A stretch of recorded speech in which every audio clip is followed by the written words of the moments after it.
Hello, and thanks for joining us again. You're an engineering student because you want to become a professional engineer. Michelle Niffen works for Walt Disney Imagineering, whatever that is. So, she's here to share her experience on what it is to be a professional engineer. Michelle, thanks so much for taking time out of your busy schedule to be with us today. All right, you ready? I am. Go. Do it. Awesome. I would love to know, regardless of career or degree, what made you choose to get into this field? And also, as a child, what were you tinkering, building, or fixing? So, this kind of breaks down into three questions for me. Okay. Because obviously part of it is, being the technical engineer, part of it is being in the entertainment industry, and then the third part, is I was not building anything as a kid. I was playing Pokemon. I did a lot of that, to be honest. But so kind of the first thing is what got me into being an electrical engineering, and kind of the breakdown of that too is, and especially for any first year engineers that are watching this, I think we come into engineering with a lot of different things in our mind of, what is an engineer? And then the breakdown of, what does an electrical engineer do? What does the mechanical engineer do? What do all these different engineers do? And then when you hone in on, what does an electrical engineer do? Then you get all these divisions of, are you a high voltage engineer? Are you a fabrication engineer? Are you in academia? Are you doing research on electromagnetics and quantum computing? Are you, then my role, a low voltage engineer who's, kind of more on the computer side, dealing with networking and system architecture. And so, I think the thing, how I found my path, down all those little things, trickling into engineering. I first realized that I wanted to be in electrical when I, in a sense, failed at, this sense of, I knew that I wasn't going to be a good aerospace engineer because, oh my gosh, physics 1 and 2 kicked my butt. I mean, you're talking to like a girl who had never made a B in her life, and I was sitting in physics 1 and 2 making like 20s and 30s on tests, and What? it was, I made it out. And if you're watching this, you will make it out too. But, so that kind of taught me like, okay, scratch that off the list, but what's next? And so I started looking at electrical and mechanical, and I was really fighting between those two because I really like the design aspects of both of those. And so actually I remember Dr. Roppel was the first person I talked to when I came into the department, and of course, sweet Dr. Roppel is walking me through and showing me these possibilities of, you can work with robotics. Look at our makers lab. Look at these things that you can create. And so when I heard that, when it really clicked with me of, wow, electrical engineering is the closest you can come to engineering and magic. I was like, yeah, sign me up for this. Like, I'm going to be an electrical engineer.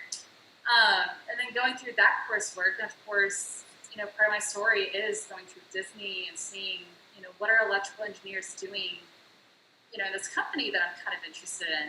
I started to whittle down and figure out, like, I really like electrical engineering, but with a twinge of, I like computer engineering as well. And so I was taking electives that were more programming focused, and I really enjoyed that. And then once you graduate, you kind of get thrown into the big world of what you do. And for me, it was Disney wasn't hiring at the time, so I went in as a consultant, and I loved doing that for the time being. And so as you kind of find your niche in electrical engineering or whatever other engineering or not engineering, it's definitely kind of a fun process to look back on. And it seems very linear when people look back on it, but in all honesty, it's just picking and choosing what's interesting. What do you see yourself in? What is something that actually makes you excited to go into class? Because I can tell you, if electromagnetics weren't fascinating to me, I would not have made it through that class. And so that's, kind of the electrical engineering careers. There's a lot of, I love that it was something that allowed me to create and explore, and, it was something that was like, all right, you can get the basic tools, and then those basic tools allow you to create whatever you want. You learn the rules of the game, and then you can, kind of craft it to whatever ideas pop into your mind. So that really excited me. And then the entertainment industry. It's when you think about an engineer, like I tell people this story all the time. Like when I was growing up, the only connection that I had to what an engineer was from watching Star Trek. It was like, all right, the engineer is the one who works on the warp drive. They do cool things, but I had no idea. And so, once I started going this engineering route, taking this weird little path with Disney and, entering the college program, I had no idea that Disney had engineers. And then, going to the parks and realizing like, okay, there's some engineers here, what do they do? And, networking, reaching out to people. It was a lot of stepping outside of my comfort zone.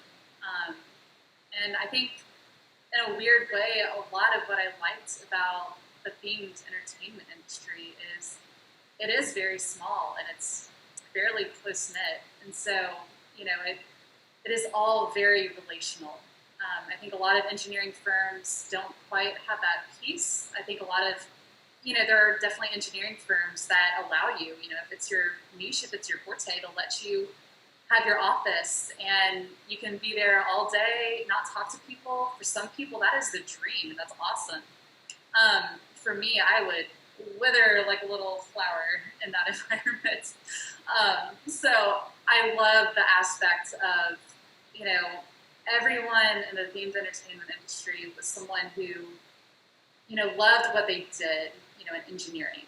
And then, we're curious with Disney, we're curious in the parks. And it was networking. It was, hey, can I chat with you for 15 minutes? Hey, can I get you coffee on your lunch break? Can I, pick your brain? Can I, hear your story? And a lot of the networking aspect for me was, I did not go in there. I had set questions. I oftentimes had research questions, but, I always try to go in there and truly just say, hey, what is your story? What did you do? How did you get to where you are? And then, what advice do you have for engineering students? And what I found was there are so many people in this industry, and I have to imagine every industry has these people that they didn't get where they were without, other people kind of reaching out a hand to them and saying,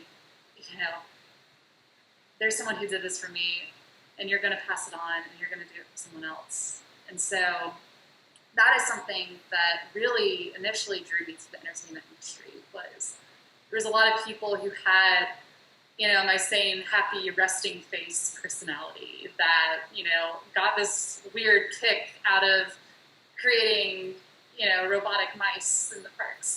That kind of had this Disney Kool-Aid about them. And so that was just really cool to finally find, this group of, hey, there's nerds that also are creative, that like to, create little like hobby Arduinos in their spare time. There's other people that are like me. And so, as far as there's so many engineering jobs out there, there's so many industries, and again, the great part of internships is you can pick and choose. There are people in which Disney engineering would drive them crazy, but it was a great fit there. And then, while I didn't tinker with anything as a child, there were always things that I was exploring. Like I mentioned, if there was something that I was truly terrible at, like, you know, writing, like, oh my gosh, I used to be terrible at tennis, and then I made it my goal to get better, and, I wound up playing tennis for a lot of high school. And, I think, it's so funny to me because growing up, I wanted to be an animator. I love doodling, I love drawing, I still do to this day. But looking back, there's so many moments that I'm like, oh my gosh, like, I should have been an engineer. I always loved trying to fix these problems. If it was, relational, like I was always the problem fixer in the group of friends. I was always, trying to figure out, what am I bad at and how can I make that better? So I was not the traditional, and I still to this day, I feel like I'm too scared to take things apart because, while now I have the confidence I can put it back together, I'm just like, I don't think I'm going to do that. But, there was always, so many instances looking back on now, I'm like, okay, I was a little engineer. I love hearing about how passionate you are about your job and how much satisfaction you get out of what you do. That is so important. Has anyone ever asked you to do a job and you replied in a thick Scottish accent? I love the reference. Oh my gosh, I don't think I could possibly create a Scotty accent. So you've never been like, it's like, I don't know, Captain. But the accents are not my strongest suit. What area of engineering are you the most passionate about, and why? I think right now, and I think this is an answer that probably changes for engineers over time, because the great thing about our modern world and about the state of technology right now is that there's things that are evolving constantly. And so I think kind of the area that I find myself most fascinated in right now is, my role is more generally, it's specialized in Disney in the sense that I'm working as a low voltage designer for the facilities as well as, an integrator for a lot of our show systems and ride systems that need to, all talk with each other within an attraction or a resort or whatever it may be. And so I think the really cool and fun thing that really excites me about my job right now is there's a lot of electrical engineers who kind of, they aren't crazy about programming. They aren't crazy about the coding world, and that is something I love. And so what I found right now is that there's a lot of areas that are, there's a lot of really mundane tasks that, that are being done in Excel, as part of being, gosh, we may need to redo this. Because, a large segment of my role is being a project manager for this very technical subset of devices. And so there's a lot of tasks that, are mundane, that are done through Excel. And it's really fun for me to be able to, find those things that are taking, 6, 8 hours, even days, and, write a little Python script that just kind of automates everything. Magic. So what really excites me right now is there's a lot of opportunities for automation within this very niche segment of, electrical low voltage construction. So that really excites me. But then, more on a hobby level and more in just the world of technology. I think the things that really excite me right now are things like Tesla, are innovations that are happening in, clean energy, that are happening in batteries, that are happening in, technology that can move, our society into, you know, the kind of future Jetsons world that, you know, I like to think about. And so I think kind of in a broad sense, you know, there's things within my job and my day-to-day that excite me, and it's, you know, something that I love getting up and going to work for. But then, yeah, there's also engineering concepts that are way outside of my, you know, expertise, outside of my knowledge base that I just think are really cool. Challenge question time. If train A leaves the station going 60 miles per hour, and an hour later train B leaves the station going 85 miles per hour, how long before the hobo on train B gets his moonshine back from the hobo on train A? Very interesting. I think this hobo has a lot of time on his hands and a lot of moonshine. I think it's dependent on the quality and the potency of this moonshine. I'm sorry, this was indeed a trick question. The answer is never, of course, because the hobo on train A already drank all the moonshine. And also, if train A and train B are on the same track, there's no way for train B to pass them because they're on the same track. That's fair. What do you want to be doing in 5 years? It's another great question. And it's one that I try to ask myself often in a lot of different realms of life. You know, I really enjoy what I've been doing with my current team. And I love, you know, kind of this little niche technology group that I found myself in. So if I could wave a magic wand, I would love to see myself, you know, kind of staying with this group and kind of growing my expertise within resort-wide systems at Imagineering. But then I think also this last year has really shaken up a lot of things for me. And, you know, I never, you know, I used to look at people who graduated around the time of the 2008 economic crisis and think like, wow, I am so glad I'm not, you know, in that boat. And then, of course, a year after I got out of college and I'm working, you know, we go through this pandemic that, I mean, just really killed the entertainment industry. And, I mean, it was very, very hard to watch. You know, just this company that I love get hurt so much. And, you know, there was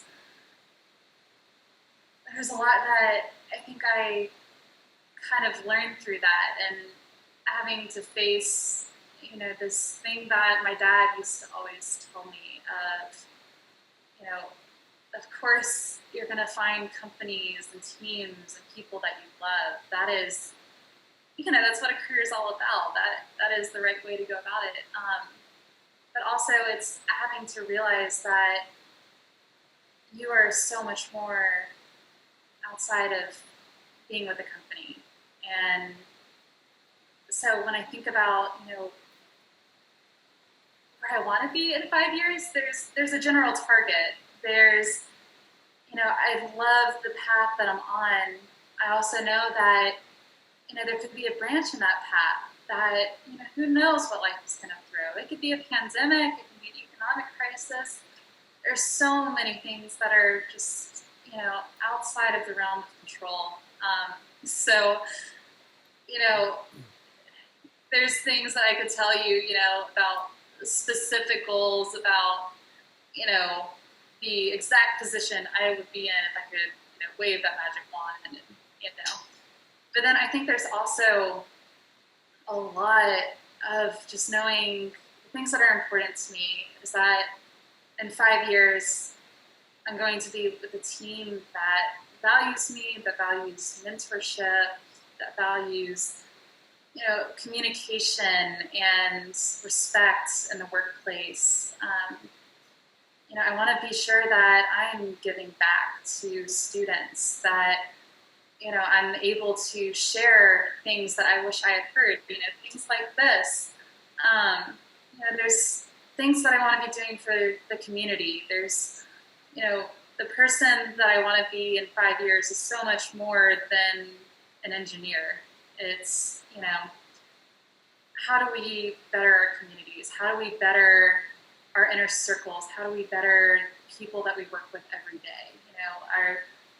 Something I try to, in the wee hours of the morning as I'm gaining my social skills, as I drink my coffee, the thing that I like to, run through as a mental exercise is kind of reminding myself of the actions that I do today are either going to contribute or they're going to take away from a culture of respect. And, for anyone who works around the construction industry, it's kind of a rough and tumble, people like to be superior, people like to show off, their great knowledge and whatnot. And so luckily I've had some tremendous mentors who've taught me, how do you go about having a character that, finding that line to walk of, you're able to be respectful. You're able to be professional even when, emotions are flaring. And, just every day realizing you have your engineering toolbox and your job and, your tasks that you're going to get done in the day. And you also have your relationships. You have, your perceptions. You have people that, whether you realize it or not, you are having a huge impact on. So in 5 years, I hope, if I could impact one person, if I can encourage one student, if I can, be helpful to one coworker, those are my more important goals. When you are worn out, how do you continue to be self-motivated? The picture that we all have in our minds of the brilliant engineer, the brilliant student is the one that, just works and doesn't sleep and, is, getting, 2 hours of sleep because they're trying to do all this homework. And, there's times that happens. And, so for physical fatigue, it's having to realize that school is important. And, those relationships that you form, there's a balance that you need to strike, that you are going to have to make tough decisions of, there's going to be times that you can't hang out with friends, or, you're going to have to make choices that affect, if you choose to do your homework, you may, there's relationships that may suffer. If you choose to go to a party, you may not do so well on that exam. But definitely, as far as combating physical fatigue through school, through an engineering career, you have to put yourself first. You have to know that you're not going to be at your best if you aren't sleeping preferably 8 or more hours, if you aren't, doing something to exercise, something to get out in the daylight and get some vitamin D. If you aren't eating right, if you aren't putting some fruits and vegetables into your body instead of Cheetos. And so physical fatigue, you have to put yourself first. You have to make wise decisions. And then mental fatigue, gosh, I feel like that defines college in so many ways. They're throwing so much information at you, and you just feel like your mind is going to swell. And so being sure to take those breaks, it does tie back to your physical well-being, being able to take it in chunks, get organized, create a list, create, here's how many hours I have in a day, and people that have different productivity levels, I need some time for myself to relax if I'm going to be able to do 4 hours of work, So, organizing however that seems best, that is the best way that I combat mental fatigue. And realizing that for me, there need to be breaks in there, and I need to figure out how to manage that so that I get work or, homework or exams done without, having other things in my life that are important to me suffer. And then I think the last thing that, doesn't get talked about a lot and that I think affects people in various degrees is there's emotional fatigue. We all have these relations that are going on in our lives, and, we can't control sometimes family situations. We can't control sometimes when, we have this big exam to study for and a friend really needs your help. And so I think, especially through Auburn, being able to gauge, how exhausted am I? Am I, do I not feel like I have the capacity, to give more of myself than I have to offer, when it comes to being with friends, when it comes to, whatever that looks like. And, I will say this so many times, but talk to counselors. There is so much help and there's so many resources that are available at Auburn. And, I think a lot of times we like to look at it as a taboo, but gosh, I mean, I would venture to say that, the majority of our population at Auburn struggles with anxiety, depression, and that's something that I went through during my time at Auburn. And you have to seek help, and you have to know that it's okay, and that, that it's not something that's wrong with you. It's, we all have different levels of what we can, bear, and it's not ours to bear all on our own. And all of that, whatever type of fatigue you're facing, just know your job is to take care of you, and your job is to put yourself first. And, then from that, once you're rested, once you're, you feel like you have your strength back, then, school will come. Talk to professors, there's people there that understand and, employ you through fatigue in whatever capacity. I love what you just said about speaking with a counselor, because so many people just feel like if I need to go to a counselor, there's something wrong with me. And it's just not the case whatsoever, because sometimes all of us need help. And also, you might get a whole new perspective on how to view things, how to handle things, and all of us from time to time need a little assistance, and there's nothing wrong with that. Do you prefer to work alone or on a team, and why?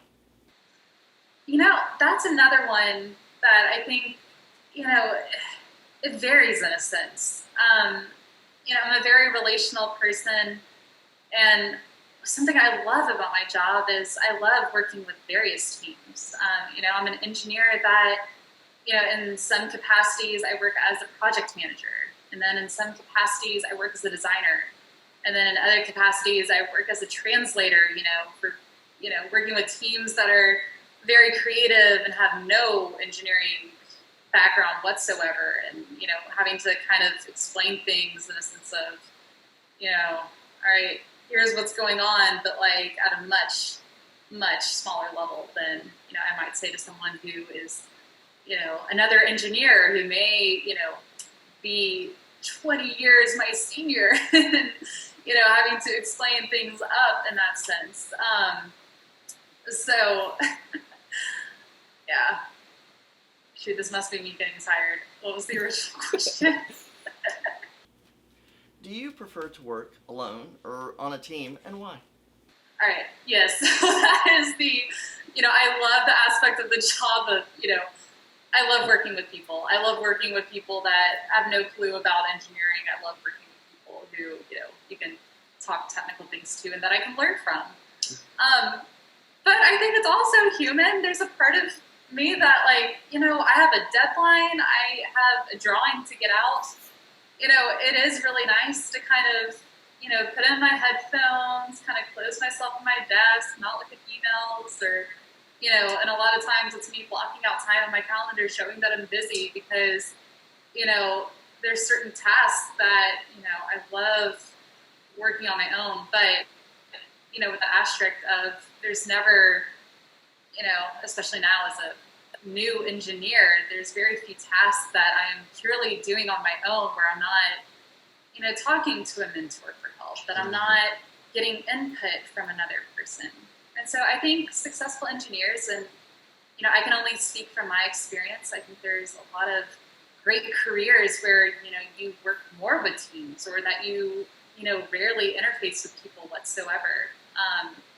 But I love the mixture of both. I love primarily working with people, but also, of course, it's nice to be productive, to knock things out.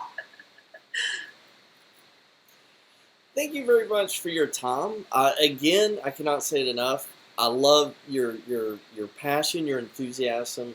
Enthusiasm is very infectious. Like I said, if I wasn't already in engineering, it'd make me want to be in engineering.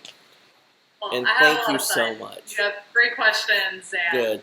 gosh, Yeah. it was great just being able to Yeah. talk to you. We only made it through about half the questions, so if you ever want to play Talk Show again, anytime, and kind of go over these others, I would love to set up a time. But of course, the fact that you sacrificed one of your nights and your times to make this happen, I really appreciate it. I would love to hear your input. I love picking your brain in a totally non-zombie way. And I've had a lot of fun. And thank you again for your time. And also, Dr. Roppel, thank you so much for your time and your recording this. Thanks, that's you.